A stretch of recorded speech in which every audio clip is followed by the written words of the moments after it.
Assalamualaikum warahmatullahi wabarakatuh. Setiap kisah memiliki hikmah dan setiap ujian membawa pelajaran. Di sini kita akan menelusuri kisah fiktif yang penuh makna dan menggugah iman. Mari bersama-sama mengambil pelajaran dan memperkuat keyakinan kepada Allah Subhanahu wa Ta'ala. Jangan lupa tinggalkan pendapat dan pelajaran yang kamu dapat di kolom komentar agar kita bisa saling mengingatkan dalam kebaikan. Dan jika kisah ini membawa manfaat untukmu, jangan lupa like, share, dan subscribe agar kita bisa terus berbagi kisah penuh hikmah lainnya. Udara Roma pagi itu membawa aroma lembab musim semi. Kabut tipis menggantung di atas jalan-jalan batu tua yang berkelok menuju kampus Pontificia Università Gregoriana, universitas kepausan tertua di Italia. Dari kejauhan lonceng biara berdentang, memanggil para rohaniwan yang bergegas menuju aula besar di sayap timur kampus. Di sanalah akan digelar sebuah acara lintas iman, yang oleh sebagian orang dianggap biasa, namun oleh segelintir lainnya terasa seperti permulaan sesuatu yang besar. Spanduk besar di depan gerbang bertuliskan, "Dialog Rohani Eropa Asia, menemukan cahaya Tuhan di era global." Di bawahnya, panitia sibuk menata kursi, mengecek mikrofon, dan menandai posisi kamera dari jaringan media Katolik dan stasiun televisi nasional Italia. Di antara tamu undangan yang datang, tampak jubah abu-abu para biarawan, sorban imam Maronit dari Lebanon, dan beberapa akademisi berjas rapi dengan map tebal di tangan. Aula berlangit tinggi itu dipenuhi desau percakapan dalam bahasa Latin, Italia, dan Inggris yang bercampur di udara.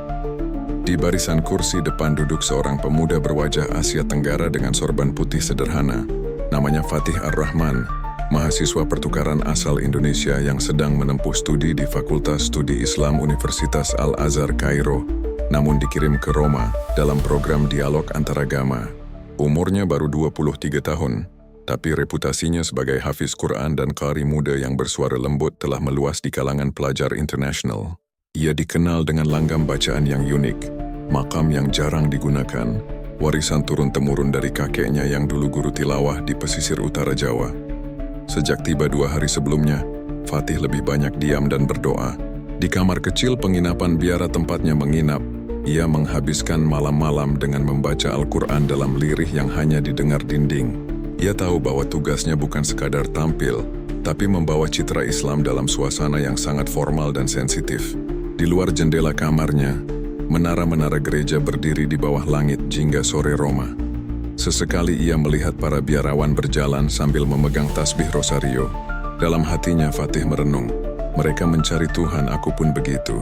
Mungkin jalan kami berbeda, tapi sumbernya satu. Di sisi lain aula, Pastor Antonio Vivaldi tengah memeriksa catatan pembukaannya. Usianya mendekati 60, rambut peraknya disisir rapi ke belakang. Jubah hitamnya berkilau samar di bawah cahaya lampu.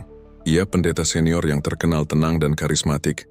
Pemimpin biara kecil di Lombardia yang selama ini dikenal taat, namun di balik ketenangannya tersimpan kegelisahan panjang. Selama bertahun-tahun ia merasa doanya hampa. Ia memimpin misa, memberi khotbah, namun seringkali bertanya dalam hati, apakah aku benar-benar mendengar suara Tuhan, atau hanya gema suaraku sendiri? Ketika diundang menjadi ketua panitia acara lintas iman ini, ia menganggapnya kesempatan untuk mencari sesuatu yang hilang, entah apa. Undangan resmi acara dikirim sebulan sebelumnya melalui Vatikan, namun tak semua pihak menyambut hangat. Sebagian pendeta senior menganggap dialog semacam ini sekadar formalitas, tak lebih dari pertemuan basa-basi antaragama. Tapi bagi Antonio ada makna lain. Ia ingin mendengar nada lain tentang Tuhan. Itulah sebabnya ia memasukkan sesi khusus tilawah Quran ke dalam susunan acara.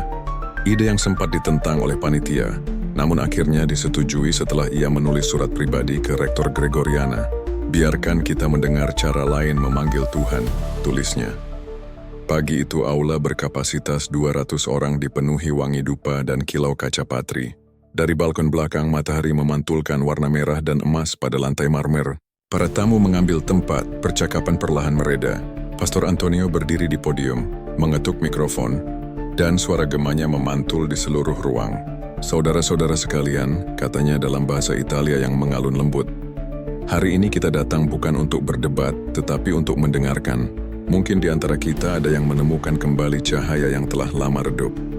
Setelah sambutan pembuka dari perwakilan Vatikan dan universitas, tibalah sesi yang paling ditunggu. Nama Fatih disebut, dan pemuda itu berjalan pelan menuju mimbar kecil di tengah aula. Langkahnya mantap namun wajahnya menunduk, kedua tangannya memegang mushaf kecil berlapis kulit. Ketika ia berdiri di hadapan mikrofon, seluruh aula mendadak hening. Bahkan denting jam dinding terasa berhenti. Fatih menarik napas panjang.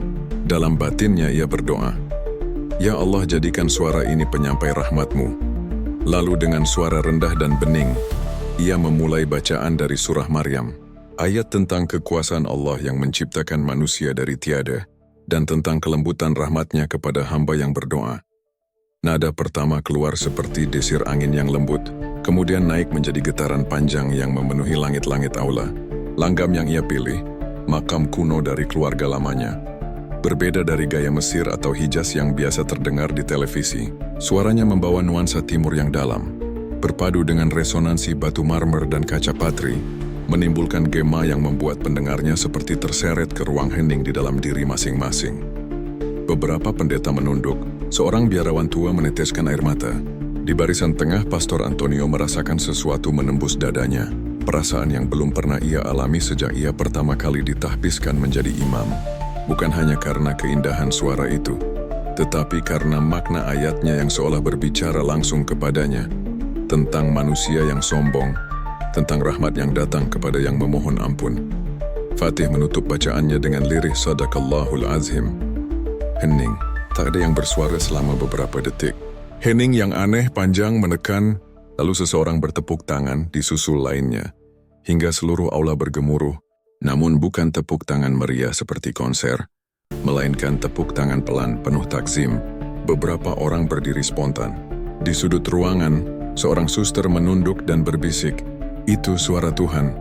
Fatih menunduk rendah, lalu mundur perlahan dari podium. Ia kembali ke kursinya dengan wajah basah oleh air mata yang tak ia sadari jatuh. Di barisan depan, Pastor Antonio menatapnya lama, seolah mencoba membaca sesuatu di balik mata pemuda itu. Dalam diam, ia berbisik pada dirinya sendiri.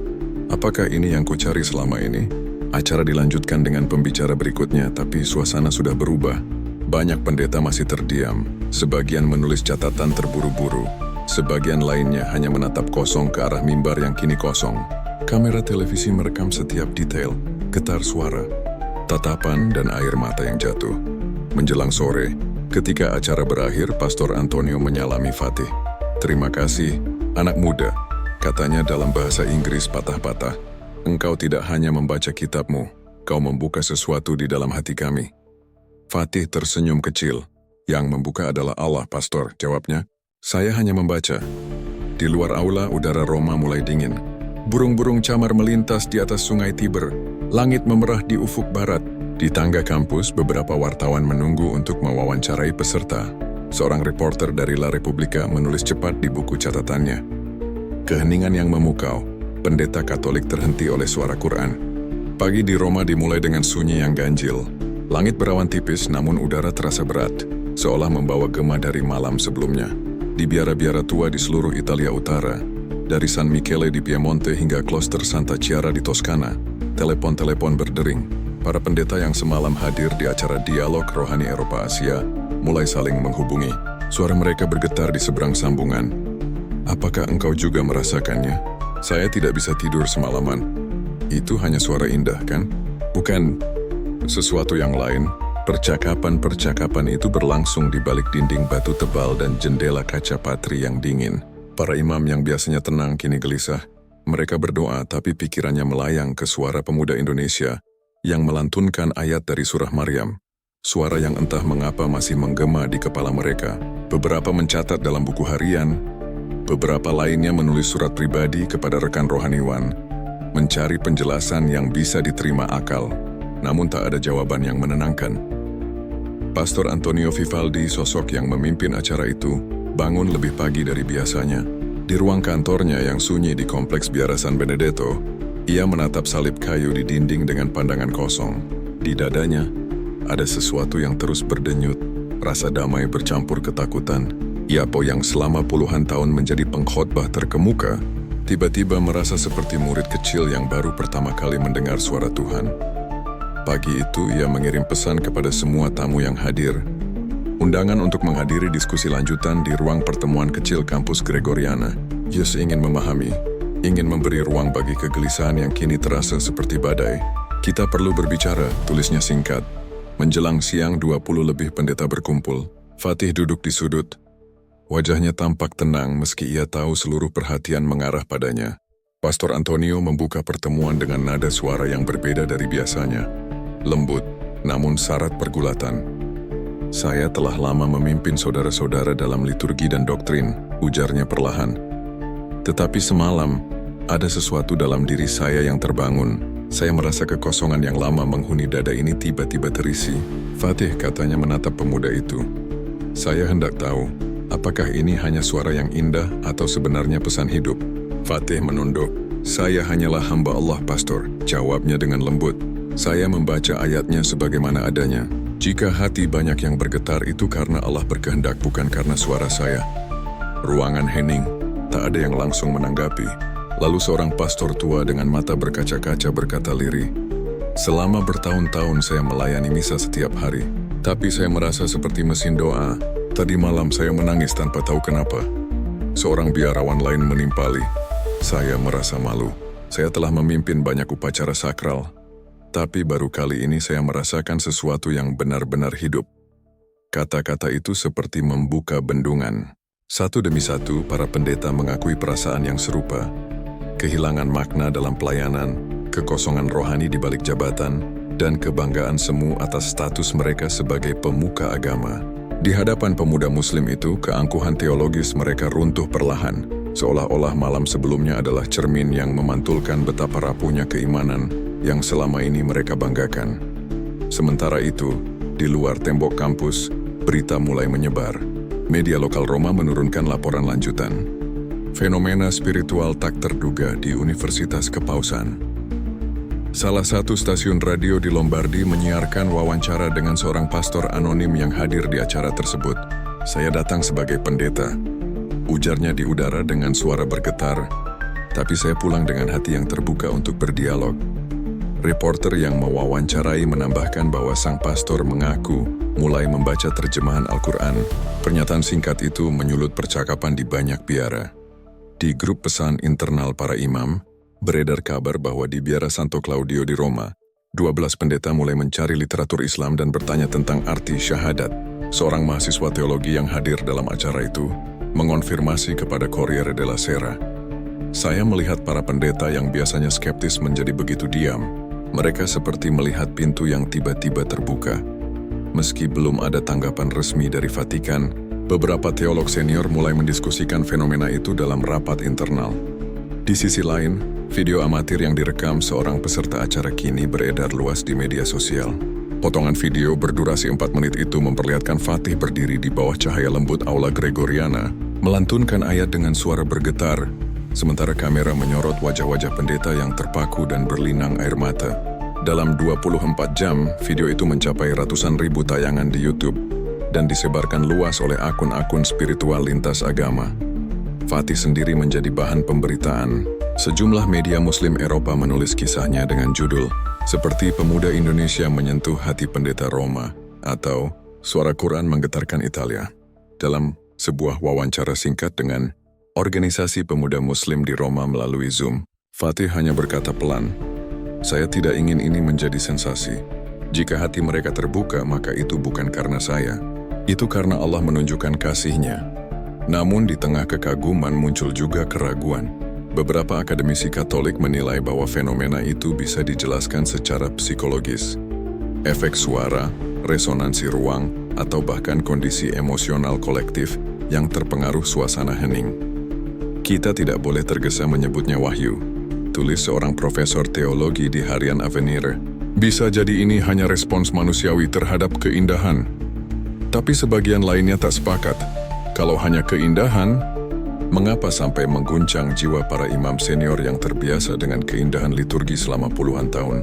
Di tengah keragaman pandangan itu, Pastor Antonio hidup dalam kebimbangan. Setiap malam ia berdoa lebih lama dari biasanya. Tapi kini bukan doa yang keluar, melainkan pertanyaan. Ia tahu beberapa bawahannya mulai mendekati Islam. dan ia sendiri tidak yakin lagi dengan batas keyakinan yang selama ini ia jaga.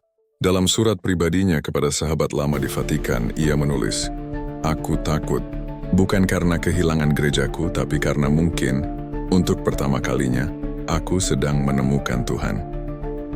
Laporan informal pun dikirim ke Sekretariat Hubungan Antaragama Vatikan. Tak berselang lama, seorang pejabat menelpon Pastor Antonio, menanyakan kebenaran rumor gelombang spiritual di antara para imam Italia. Ia menjawab diplomatis namun nadanya tak menyembunyikan kegelisahan. "Ada sesuatu yang sedang terjadi. Saya tidak tahu apa." Di pihak lain, organisasi Islam di Italia menyambut dengan hati terbuka.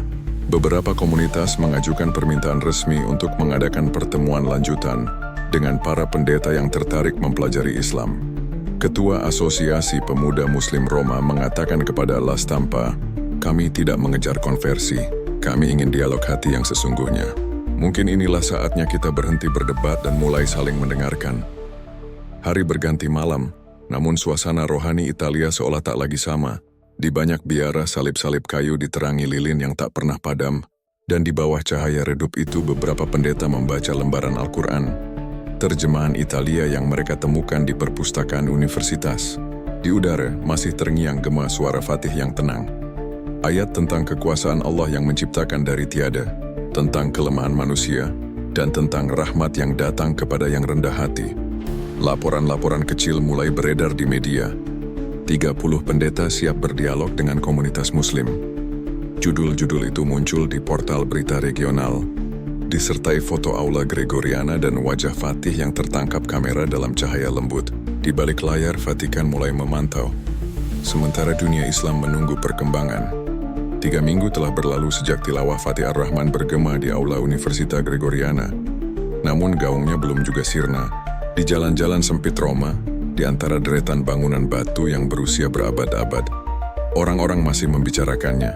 Suara seorang pemuda dari timur yang mampu membuat para pendeta menangis dan terdiam. Semula berita itu hanya beredar di kalangan terbatas, tapi seperti riak air yang menyebar ke seluruh kolam. Cerita itu meluas ke media nasional, lalu menembus panggung internasional. Pada suatu pagi yang cerah di akhir April 2025, halaman sebuah biara kecil di distrik Trastevere dipenuhi jurnalis dan kru televisi. Mobil-mobil stasiun berita berderet di depan gerbang batu. Spanduk kecil bertuliskan Conferenza Spiritual Extraordinaria terpampang di pintu masuk. Di dalam biara, sekitar 30 pendeta Katolik duduk berjajar mengenakan jubah abu-abu polos, sementara di tengah ruangan berdiri Pastor Antonio Vivaldi. Wajahnya tenang tapi matanya memancarkan tekad yang tak biasa. Di sampingnya duduk Fatih Ar-Rahman, berpakaian sederhana, menundukkan kepala dengan tangan terlipat di pangkuan. Kamera televisi menyala. Suara berdesis mikrofon memenuhi udara. Pastor Antonio membuka pertemuan dengan suara berat yang menggema di aula batu itu. "Hari ini kami ingin berbicara bukan atas nama institusi, tapi atas nama hati kami sendiri," ujarnya dalam bahasa Italia yang diterjemahkan oleh seorang jurnalis di tempat. "Selama bertahun-tahun kami menjalani hidup dalam kebiasaan liturgi, dalam kebanggaan atas tradisi yang kami junjung. Tapi setelah malam itu, setelah kami mendengar firman Tuhan dibacakan dengan kemurnian yang begitu dalam, kami tidak lagi sama." Ruang itu seketika menjadi sunyi. Amy lestarikan dengan suara bergetar. "Kami menemukan sesuatu yang hilang. Kami menemukan ketenangan yang tidak kami temukan dalam ritual kami sendiri. Dan setelah berdialog panjang, setelah memahami dengan hati, kami, 30 di antara kami, telah memutuskan untuk bersaksi bahwa tiada Tuhan selain Allah dan Muhammad adalah utusannya." Seakan waktu berhenti, para jurnalis saling berpandangan, beberapa terdengar menghela napas kaget. Klik kamera berulang-ulang. Di barisan depan, seorang pendeta muda menutup wajahnya. Bahunya bergetar. Di belakang, seorang biarawati yang hadir sebagai saksi meneteskan air mata tanpa suara. Lalu dalam keheningan yang dalam itu, 30 pendeta berdiri perlahan, menoleh ke arah Fatih. Dengan panduan seorang imam muslim Roma yang hadir, mereka mengucapkan kalimat syahadat bersama, lirih, namun penuh kekuatan yang tak bisa dijelaskan. "Asyhadu an la ilaha illallah, wa asyhadu anna Muhammadan Rasulullah." Beberapa pendeta menunduk, beberapa lainnya menatap ke langit-langit biara yang tinggi. Suasana berubah menjadi sesuatu yang tak terdefinisi antara tangis, kelegaan, dan kekaguman. Dalam rekaman video yang kemudian menyebar di dunia maya, Terlihat cahaya matahari sore masuk dari jendela kaca patri, mengenai wajah mereka yang bergetar. Seorang jurnalis dari Corriere della Sera menulis, "Di biara tua itu, sejarah bergeser tanpa suara lonceng." Berita ini segera melesat ke jaringan berita utama.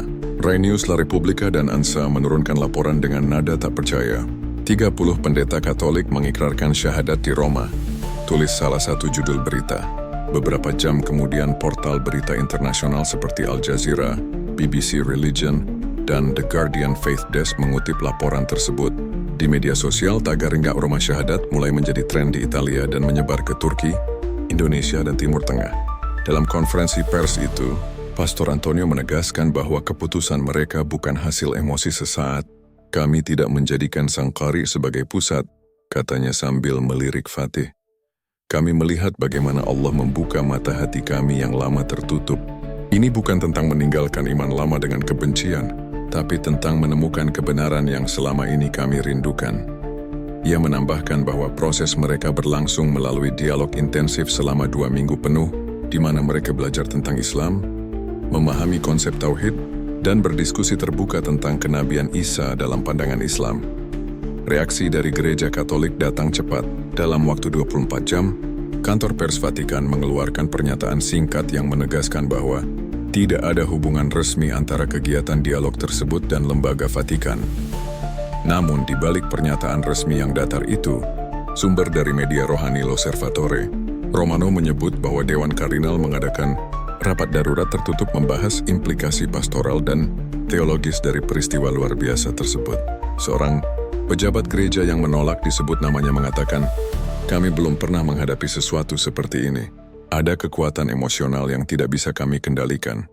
Sementara itu, komunitas Muslim di Roma merayakan dengan syukur dan kehati-hatian. Di Masjid Kecil Via San Giovanni, para jamaah melaksanakan sholat malam dengan penuh haru. Beberapa dari pendeta yang baru bersyahadat hadir secara diam-diam. Duduk di saf belakang, wajah mereka tertunduk. Seorang saksi mata mengatakan kepada Il Messaggero, mereka menangis saat mendengar azan. Salah satu di antara mereka bahkan bersujud, lama sekali, seperti anak yang baru pulang setelah tersesat. Kisah tentang cahaya juga mulai bermunculan. Dalam wawancara dengan La Stampa, seorang pendeta yang kini memakai nama Islam Abdullah menceritakan, "Saat Fatih melantunkan ayat itu, saya melihat kilatan cahaya dari arah suaranya. Bukan cahaya biasa, tapi seperti sesuatu yang menembus dada saya. Setelah itu saya tidak bisa lagi berpikir seperti sebelumnya." Beberapa lainnya mengaku merasakan sensasi serupa, seperti dihantam oleh angin yang hangat, atau seolah jiwa saya pulang ke rumah yang lama saya tinggalkan. Bagi sebagian kalangan, kesaksian-kesaksian ini dianggap bukti keajaiban ilahi. Namun bagi kalangan skeptis, fenomena ini justru memancing debat panjang. Seorang teolog Katolik dari Universitas Lateran menulis di jurnal akademik Revista Ecclesia, "Kita harus berhati-hati membedakan antara wahyu dan efek psikologis massal." Ia menyebut bahwa pengalaman emosional bisa disalahartikan sebagai pencerahan spiritual. Tapi bagi banyak umat biasa, apapun penjelasannya, yang terjadi di biara Trastevere telah menjadi simbol kebangkitan iman dalam era yang dingin dan skeptis. Fatih sendiri tetap berusaha menghindar dari sorotan. Ia menolak beberapa undangan wawancara dari stasiun televisi besar. Dalam satu-satunya wawancara yang ia terima dengan kanal Islam Indonesia Hidayah Global, ia berkata sederhana, "Saya tidak punya kuasa untuk mengubah hati siapapun. Saya hanya membaca ayat Allah. Semua ini bukan karena saya, tapi karena Allah menunjukkan kekuasaannya kepada siapapun yang Dia kehendaki." Meski begitu, kehidupan Fatih berubah. Dalam waktu singkat, namanya dikenal di seluruh dunia Muslim. Undangan datang dari berbagai konferensi internasional, Istanbul, Doha, Kuala Lumpur.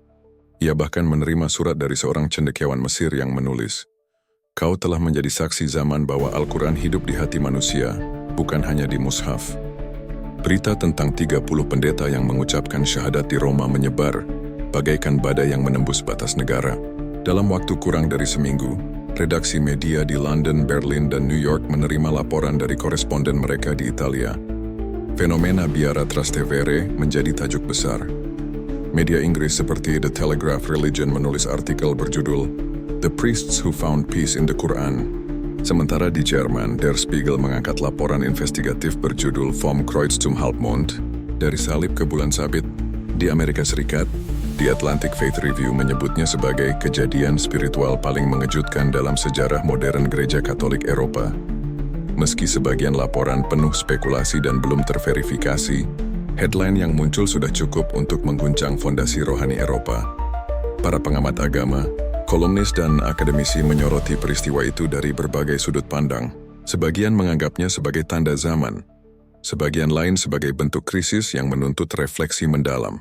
Satu hal yang disepakati semua pihak, sesuatu telah bergerak di jantung, institusi yang selama ini dikenal paling mapan di dunia media keagamaan Crux Now, menyebut bahwa fenomena di Roma mempertemukan dua kekuatan besar yang saling berkelindan, keindahan spiritual yang otentik dan kekosongan struktural gereja modern. Dalam laporannya mereka menulis, di tengah biara-biara yang semakin sepi dan altar yang kehilangan jamaah, muncul suara asing yang membawa getaran lama. Suara iman yang tak mengenal bahasa institusi. Para jurnalis menautkan peristiwa ini dengan krisis nyata yang sedang dihadapi gereja Katolik di Eropa. Data menunjukkan jumlah imam dan biarawati yang aktif menurun drastis, banyak biara ditutup karena kekurangan anggota, dan sebagian wilayah bahkan kekurangan pendeta untuk memimpin misa. Di Italia sendiri, situasi diperparah oleh serangkaian skandal yang mengguncang kepercayaan publik terhadap gereja. Surat kabar La Repubblica beberapa waktu sebelumnya mengungkap kasus kardinal palsu yang menipu jemaat dengan menjual relik suci palsu. Skandal keuangan itu menodai citra gereja di mata masyarakat. Dalam konteks yang penuh ketegangan ini, kejadian di Trastevere terasa seperti gempa rohani yang meruntuhkan dinding lama kebanggaan dan ritualisme. Profesor Marco Rossi, seorang pengamat keagamaan dari Università di Bologna, dalam wawancara dengan Radio Rohani Independen berkata, terkadang, ketika institusi agama merasa terlalu aman dalam struktur manusiawi, suara ilahi memilih cara yang tak terduga untuk berbicara. Suara itu bisa muncul dari mana saja, bahkan dari seorang pemuda yang datang dari jauh, membawa bahasa dan melodi yang kita tak pahami, tapi jiwa kita meresponsnya tanpa perlu diterjemahkan. Komentar Rossi menyebar luas di media sosial Italia.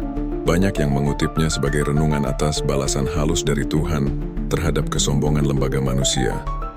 Di tengah euforia publik, sebagian kalangan Muslim di Italia dan Eropa memandang peristiwa ini sebagai bukti kekuasaan Allah, bahwa satu ayat yang dibacakan dengan niat tulus dapat mengguncang tembok batin yang selama ini tertutup.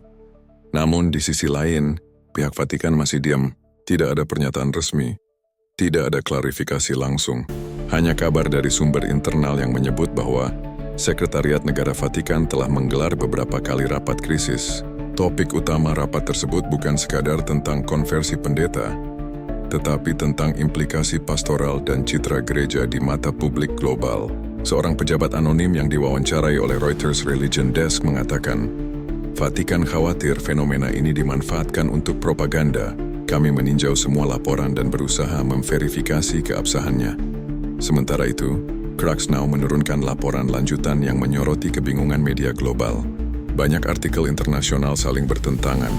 Sebagian mengutip sumber anonim, sebagian lainnya mencampurkan fakta dan rumor. Mereka menulis peringatan editorial. Hati-hati terhadap romantisasi fenomena ini. Gereja Katolik tengah menghadapi badai disinformasi yang berpotensi merusak wibawanya. Namun, justru karena upaya klarifikasi yang terbatas, publik semakin penasaran. Di sisi komunitas Muslim, suasana sebaliknya, haru, syukur sekaligus kagum. Para imam dan ulama di Italia menggelar doa bersama. Sementara organisasi Islam di Roma mengumumkan niat untuk memperkuat dialog lintas iman. Dalam salah satu forum diskusi, seorang ustaz muda mengatakan, kita tidak boleh menjadikan ini ajang kemenangan, tapi tanda bahwa kebenaran masih bisa menyentuh hati siapapun.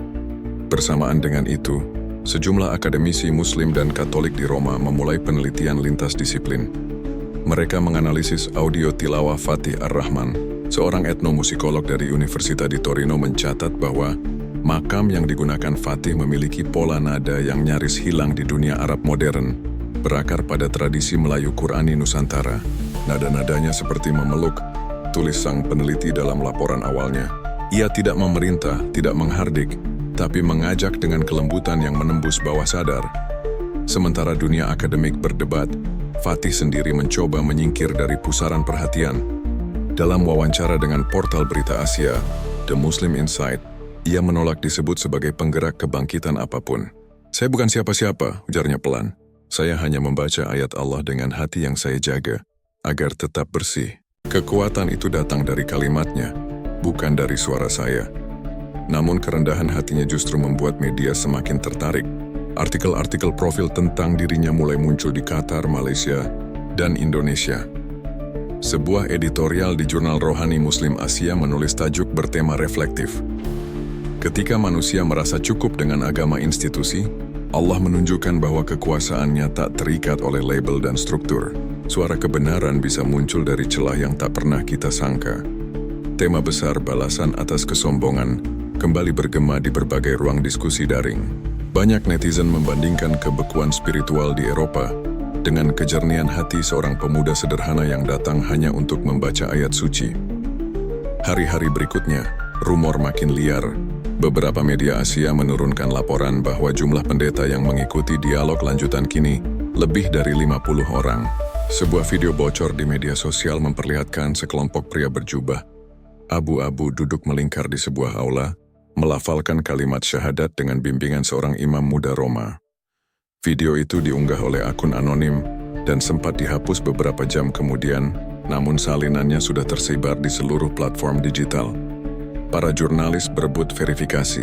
CNN Religion Desk menulis bahwa kejadian susulan itu belum bisa dipastikan, sementara Al Jazeera mengutip sumber lokal yang menyatakan bahwa pertemuan tersebut benar adanya, namun dilakukan secara tertutup atas dasar keamanan rohani. Kisah yang awalnya tampak sebagai peristiwa rohani, kini bergerak menuju wilayah yang tak terduga. Wilayah sejarah, ilmu pengetahuan, dan misteri lintas zaman.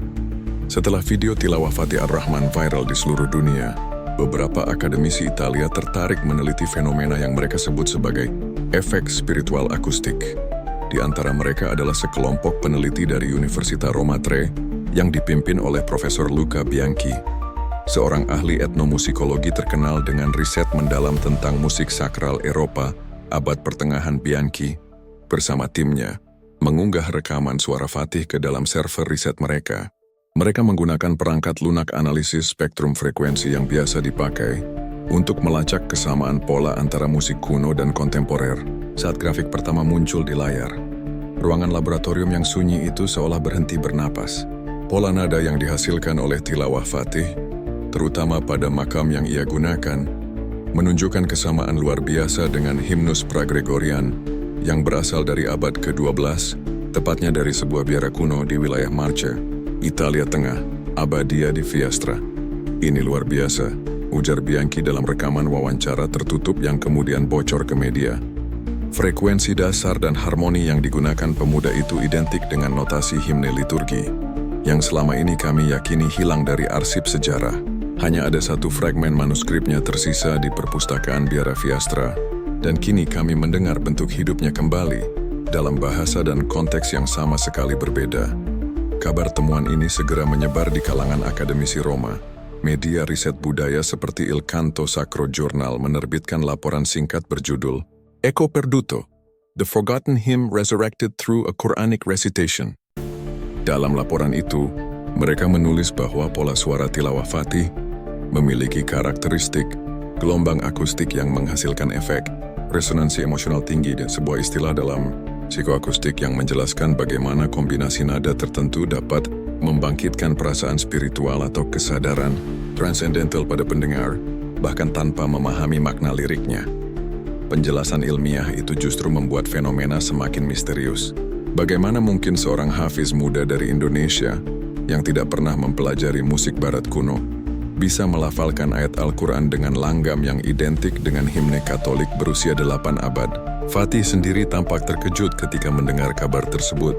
Dalam wawancara bersama salah satu stasiun televisi Islam Italia, ia berkata dengan nada bingung, "Saya tidak tahu menahu soal itu. Langgam ini saya pelajari dari kakek saya di pesantren kecil di Jawa Tengah. Kakek bilang ini makam yang diwarisi dari para guru lama. Kami menyebutnya makam nurani." Pernyataan itu membuat banyak orang terpana.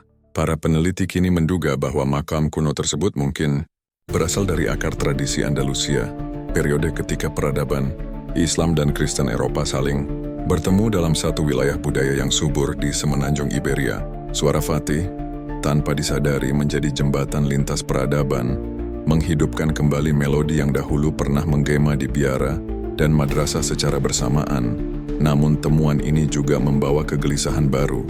Pastor Antonio Vivaldi, yang kini dikenal sebagai figur utama dalam peristiwa konversi massal itu, menerima undangan khusus dari Universitas Roma III untuk menyaksikan langsung hasil analisis tersebut.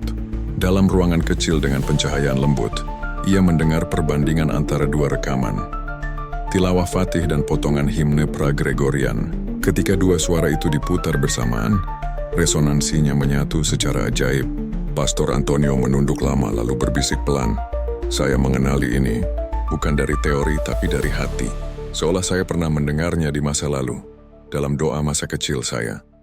Beberapa pendeta lain yang hadir turut menitikkan air mata. Mereka mengaku, melodi itu seperti memanggil kembali sesuatu yang terkubur di dalam batin mereka selama bertahun-tahun. Rasa damai yang pernah mereka rasakan ketika pertama kali mengenal pelayanan rohani, sebelum dunia institusi mengambil alih dengan aturan dan doktrin. Seorang di antara mereka berkata, "Saya tidak tahu apakah ini keajaiban atau ujian, tapi melodi itu seperti rumah bagi jiwa saya." Fenomena ini memunculkan perdebatan tajam di kalangan teolog Katolik maupun Muslim. Apakah pengalaman rohani para pendeta itu disebabkan oleh makna ilahi dari ayat yang dibaca Fatih?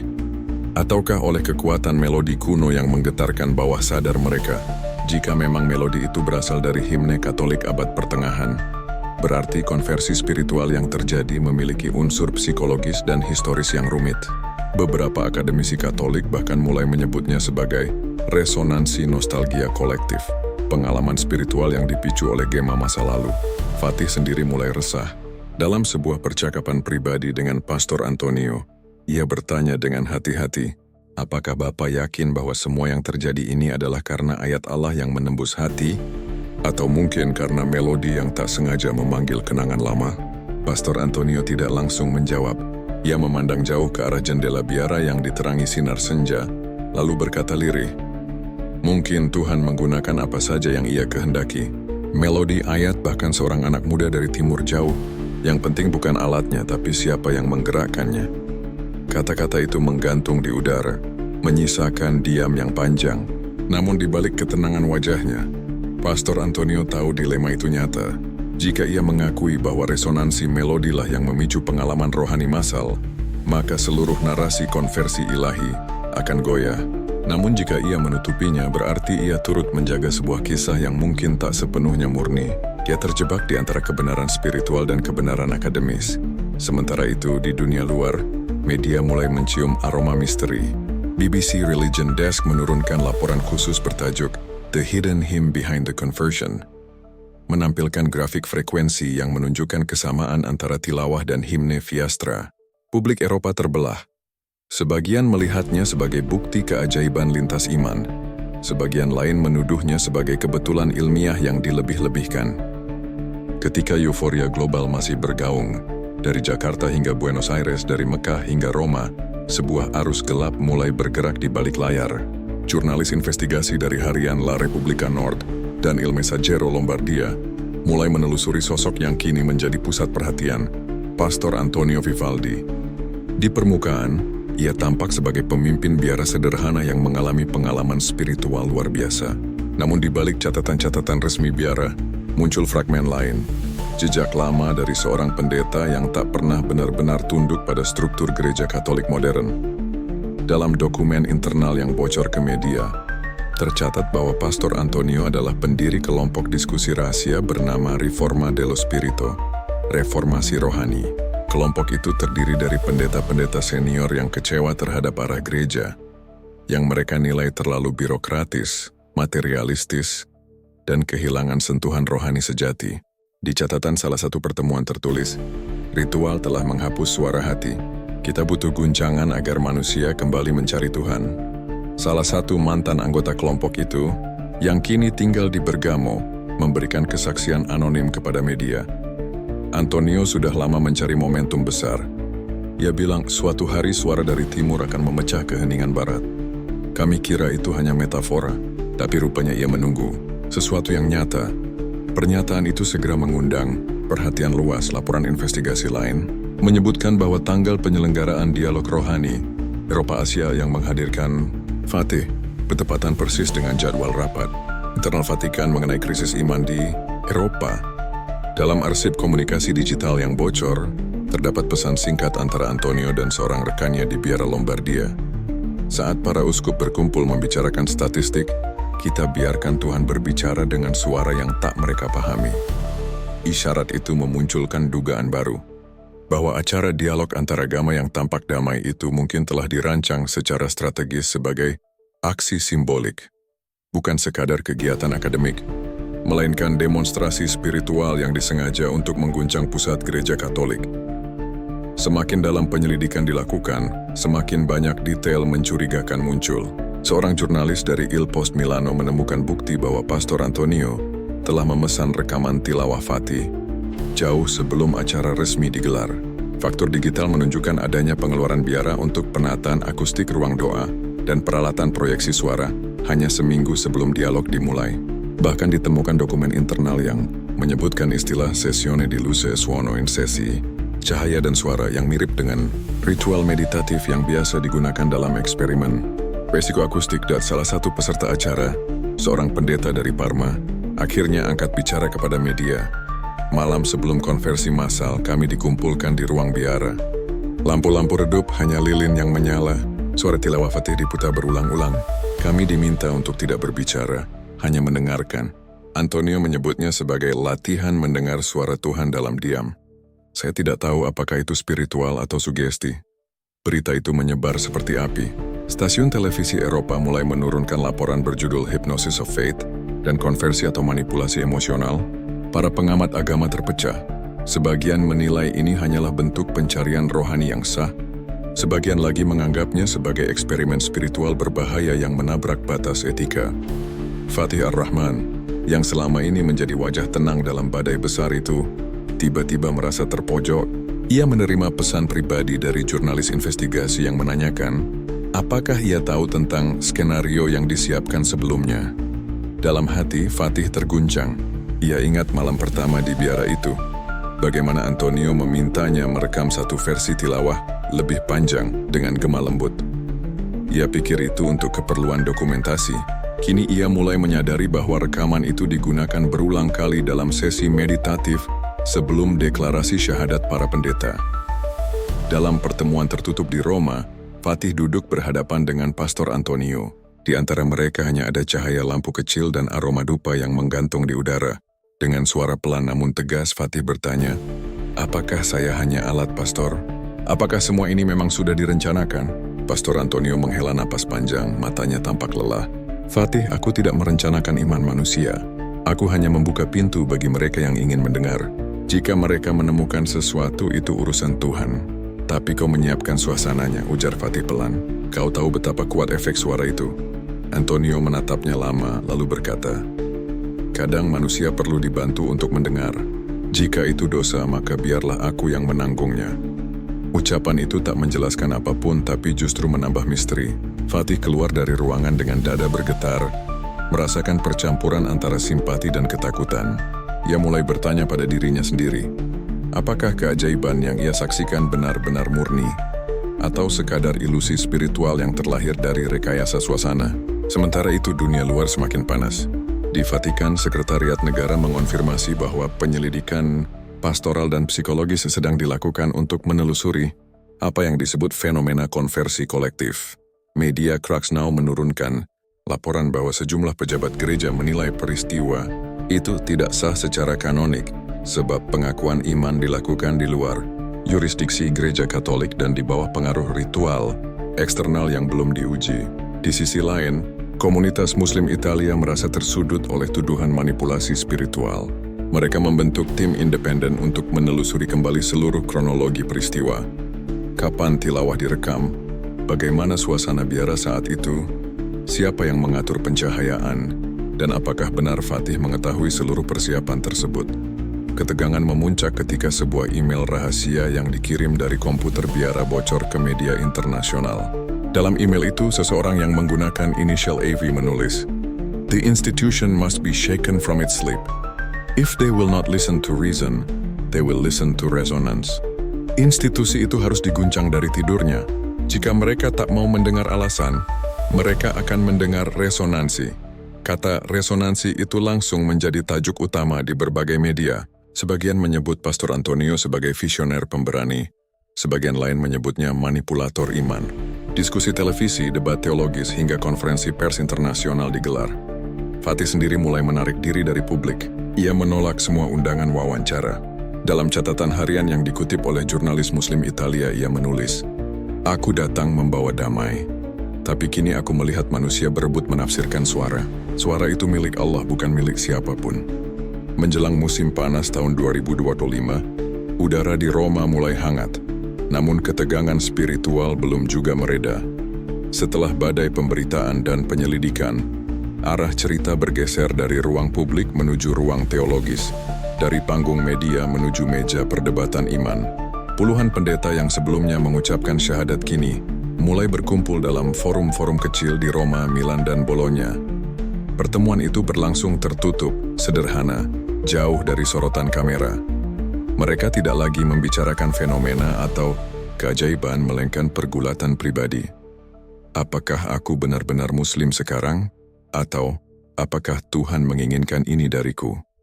Fatih Ar-Rahman, yang semula hanya diundang sebagai peserta pertukaran pelajar, kini menjadi sosok yang duduk di tengah lingkaran diskusi itu. Ia menyaksikan sendiri bagaimana para pendeta yang dulu berbusana hitam kini datang dengan pakaian polos tanpa salib di dada, membawa mushaf kecil yang baru mereka pelajari.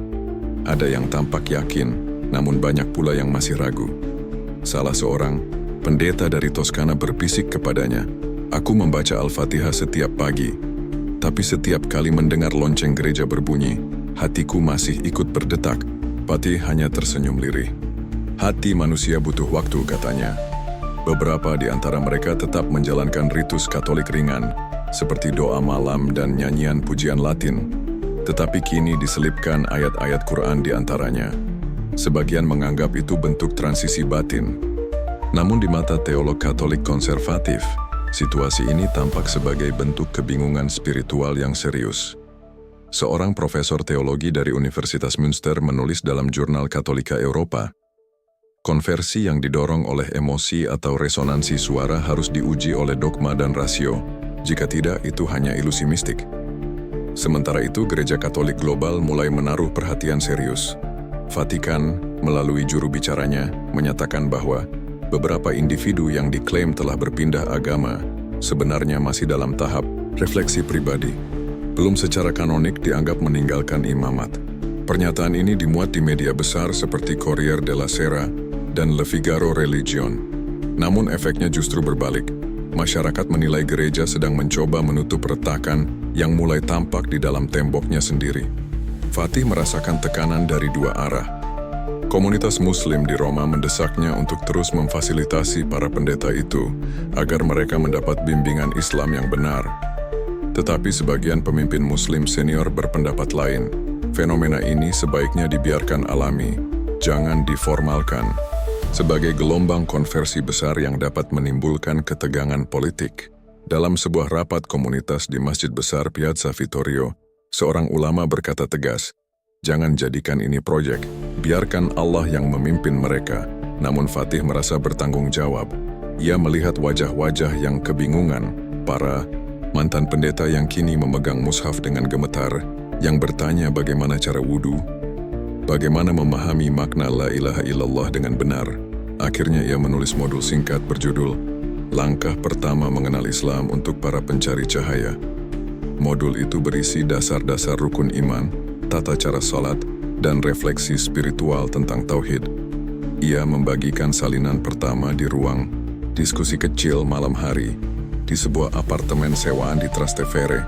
Namun langkah itu justru menimbulkan tekanan baru.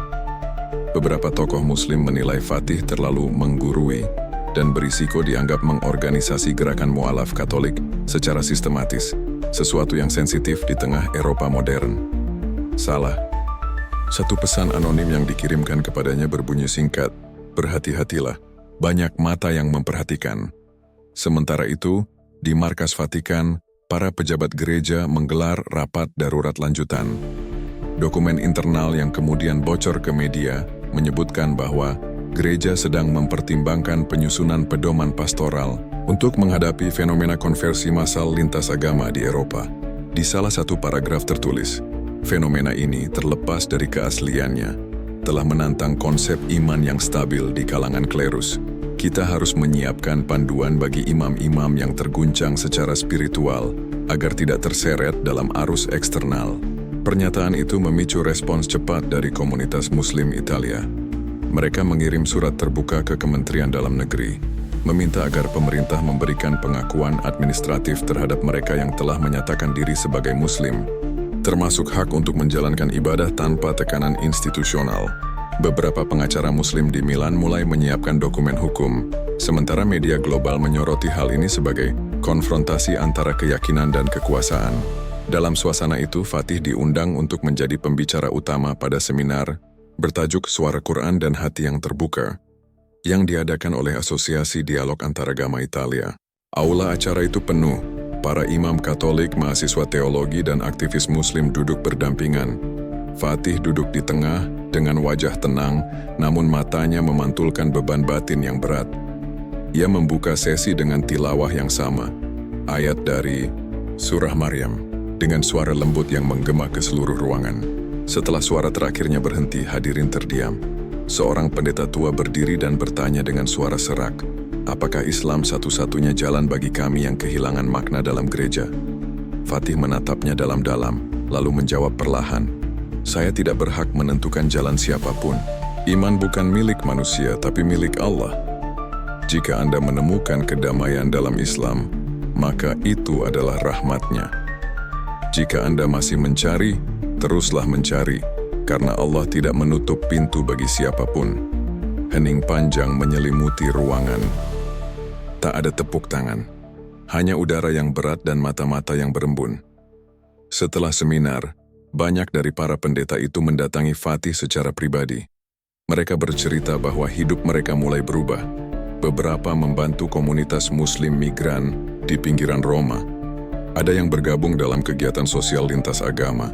Ada pula yang mulai belajar bahasa Arab dari dasar. Beberapa dari mereka kini mengenakan pakaian sederhana, menanggalkan simbol-simbol keimaman, dan hidup di antara masyarakat biasa. Mereka tak lagi berbicara tentang keajaiban malam itu, melainkan tentang kedamaian baru yang perlahan tumbuh di dalam diri. Namun di sisi lain, resistensi juga menguat. Beberapa gereja di Italia menolak kehadiran mantan pendetanya yang dianggap menyimpang. Ada biara yang mengganti seluruh pengurusnya, dan ada pula seminar teologi yang menutup diskusi tentang fenomena ini dengan alasan belum terverifikasi secara ilmiah. Roma kembali tenang setelah berbulan-bulan menjadi pusat perhatian dunia. Namun ketenangan itu bukan tanda akhir, melainkan awal dari penghakiman, dari kejelasan yang menyingkap apa yang tersembunyi di antara cahaya dan bayangan. Pagi itu, Vatikan mengeluarkan pernyataan resmi yang ditunggu-tunggu seluruh dunia. Di ruang konferensi pers yang megah, di bawah langit-langit bergambar para santo, juru bicara gereja membacakan teks dengan suara berat dan terukur. Beberapa individu yang disebut telah mengucapkan syahadat masih berada dalam proses autoevaluasi spiritual dan belum tercatat secara kanonik sebagai umat Islam. Gereja akan bekerja sama dengan otoritas Islam untuk verifikasi kebenaran pengalaman tersebut. Kalimat itu terdengar hati-hati, terlalu hati-hati bagi sebagian pihak. Para jurnalis segera menulis dengan tajuk beragam, Vatikan menahan pengakuan. Fenomena mualaf pendeta dianggap tak final, dan Roma meminta waktu bagi rohani yang terbelah. Sebagian umat Katolik menganggap langkah itu bijaksana, namun di luar Basilika Santo Petrus, sekelompok aktivis rohani berkumpul sambil membawa spanduk bertuliskan, "Jangan takut pada kebenaran." Mereka percaya bahwa iman tidak bisa diukur dengan dokumen administratif.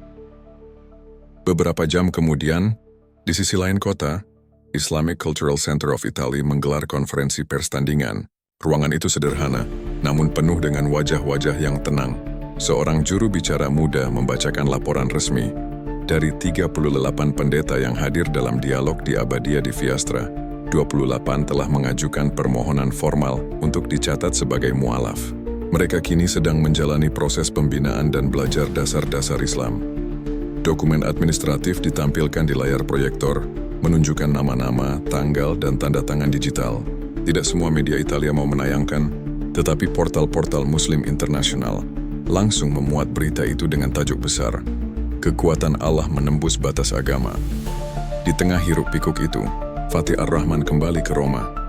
Ia sudah menolak puluhan undangan wawancara dan program televisi. Namun kali ini ia tak bisa menolak.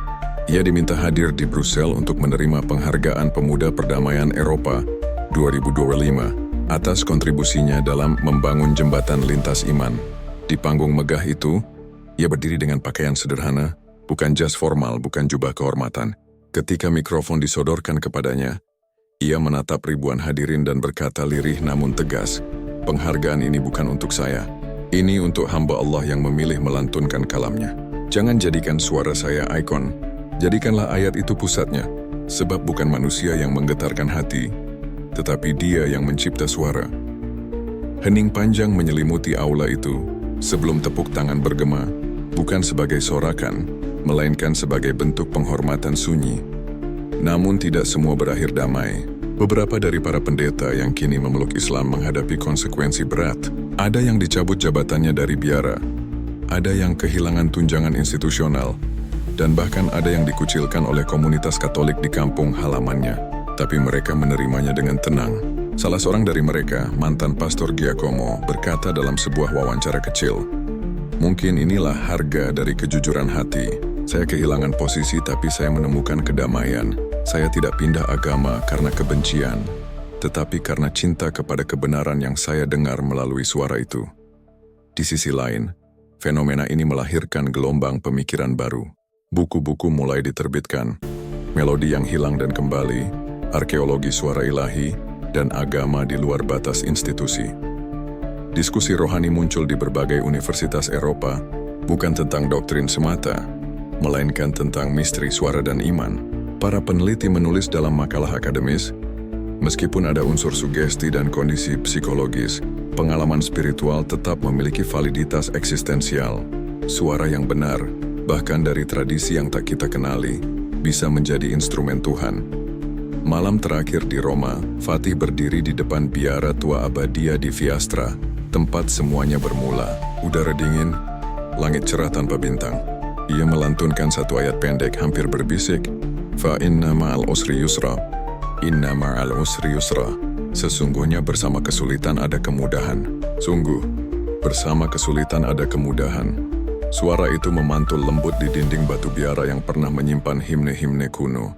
Kali ini bukan lagi gema masa lalu, melainkan gema dari masa depan, di mana iman tidak lagi dibatasi institusi, bahasa, atau sejarah. Keesokan paginya, surat kabar lokal menulis tentang fenomena itu bukan sebagai skandal, tapi sebagai renungan sejarah. Dunia menyadari bahwa keajaiban tidak selalu datang dalam bentuk mukjizat besar, melainkan dalam bisikan lembut yang mengguncang hati manusia. Dan di antara semua riuh, tersisa satu jejak yang tak bisa dihapus, bahwa kekuasaan Allah tidak tunduk pada struktur, tidak terbatas oleh dogma, dan tidak bergantung pada kehendak manusia. Ia bekerja melalui apapun yang ia kehendaki, bahkan melalui melodi, gema, dan suara yang kita anggap sekadar keindahan. Itulah penghakiman terakhir bagi kesombongan manusia, bahwa semua kuasa, semua pengetahuan, semua jabatan akan tunduk di hadapan satu kebenaran, suara yang datang darinya.